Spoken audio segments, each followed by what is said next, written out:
Throughout its history, it would contain extremely influential and powerful individuals in finance, business, media, and politics.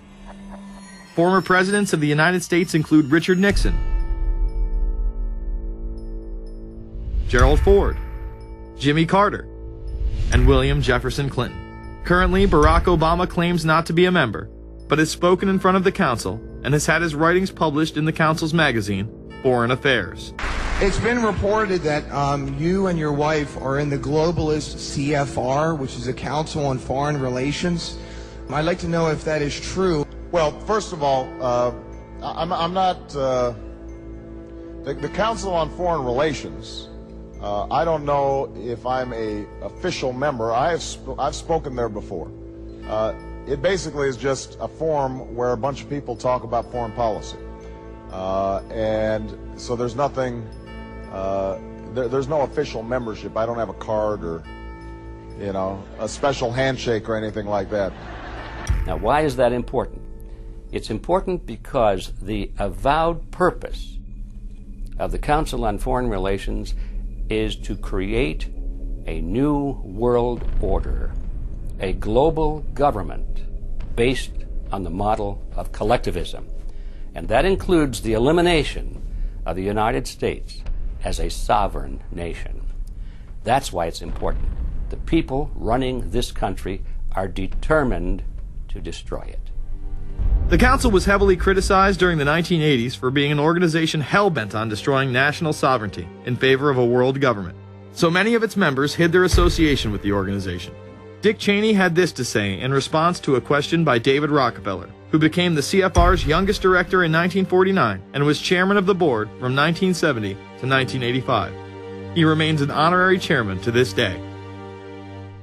It's good to be back at the Council on Foreign Relations. As Pete mentioned, I've been a member for a long time and was actually a director for some period of time. I never mentioned that when I was campaigning for re-election back home in Wyoming. Now, you are the president of the Council on Foreign Relations, all right? Yes, sir. You guys toy with countries of the world like toys, don't you? You're like the Illuminati, you're the Masons, you control everything, don't you? That's the rap on you guys. What's so interesting now, though, is who's on the chessboard. It's the toys, if you will, are a lot more than states. Notice that Mr. Haas does not deny that the CFR has massive control over the geopolitical arena, and instead tries to focus on the separate entities outside of nation-states. Current Secretary of State Hillary Clinton also reveals the importance of the CFR here. But it's good to have an outpost of the council right here down the street from the State Department. We get a lot of advice from the council, so this will mean I won't have this far to go to be told what we should be doing and how we should think about the future.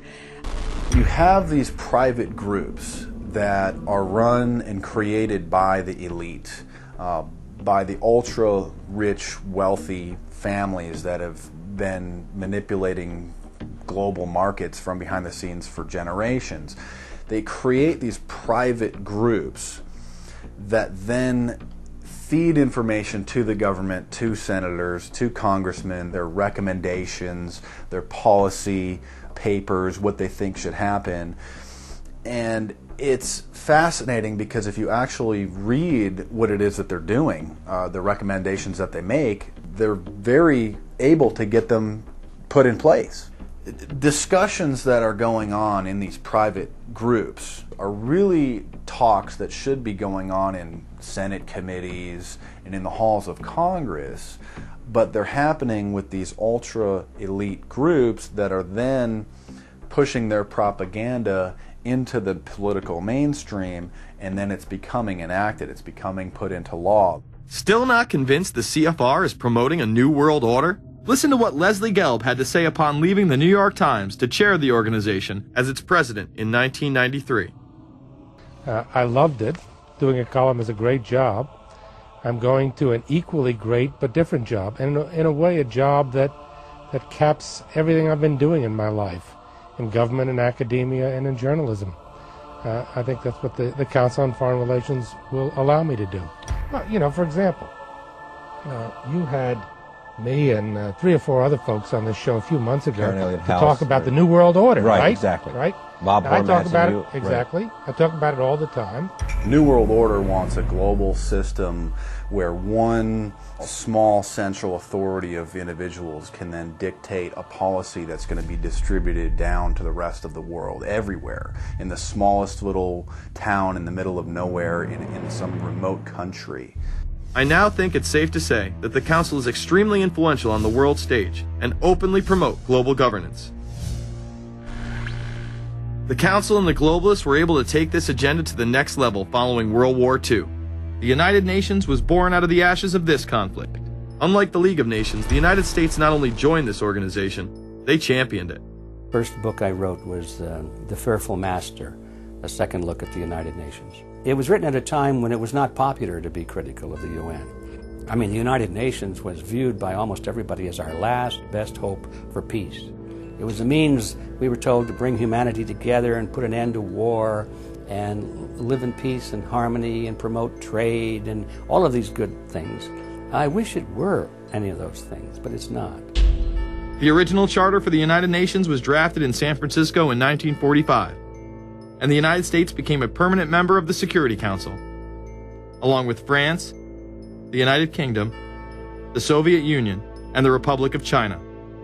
The process by which other nations' belief systems could be used to erode and eviscerate our Constitution and Bill of Rights had taken a giant leap forward. The United Nations is one of the most well-known sort of globalization attempts.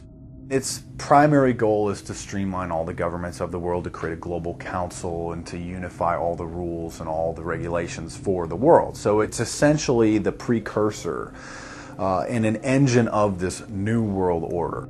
The United Nations is made up of all of the countries of the world, most of which are dictatorships of one kind or another. And you don't take a bunch of dictatorships and put them into a bag and shake it up and come out with a freedom-loving governmental unit. You come out with a global dictatorship. This was the public face of global governance. However, many other organizations have been birthed since. Even more suspect is a private group called the Trilateral Commission. David Rockefeller and Henry Kissinger are among its some 300 influential members. The Trilateral Commission, rich and powerful business and political leaders from Japan, Europe, and North America. The New York-based policy group was formed in 1973 by Chase Manhattan Bank Chairman David Rockefeller. In addition to Rockefeller, there are many other noted American members. Among them, economist Alan Greenspan, former Defense Secretary Harold Brown. George Bush was once a member but resigned last year before his unsuccessful presidential campaign. Back then, it wasn't politically wise to be aligned with what his party's right wing considered a shadow world government. The United Nations would take over America. The Trilateral Commission would control the world. Just look at its membership, they say. Current and former members include Presidents Clinton, Bush, and Carter. Names like Brzezinski, Christopher, Kissinger, and Schultz. And top executives of ITT, Xerox, Exxon, and Nations Bank. Although this group with only 300 members seems to be at the apex of the power structure, there is yet another group formed in 1954 that is even smaller in number and has a greater influence on world events. Meet the Bilderberg Group. This elite group meet annually around the globe. There is a core group of members who have attended every year for decades, such as David Rockefeller, Henry Kissinger, and Queen Beatrix of the Netherlands. These members invite others who are politically and socially relevant at the time. Each year, around 140 people are in attendance. Real quick, I asked Hillary this question. In 2004, you attended a meeting in Italy called the Bilderberg Group. I just want to know what you were doing out there, what that was all about. And she lied to me and told me she didn't go. I figured you might tell me the truth. All I did was go. They had a Republican and a Democrat. Republican was... I gave like a 20-minute talk on the presidential election. Did it have anything to do with being John Kerry's running mate? Did you talk about that at all? No, because I wasn't his running mate. Okay. I happened to be in Europe then on my way to Russia. I was invited to go to Bilderberg by Vernon Jordan, a friend of mine and a genuine hero of the civil rights movement. And to the best of my knowledge, NAFTA was not discussed by anybody in my presence.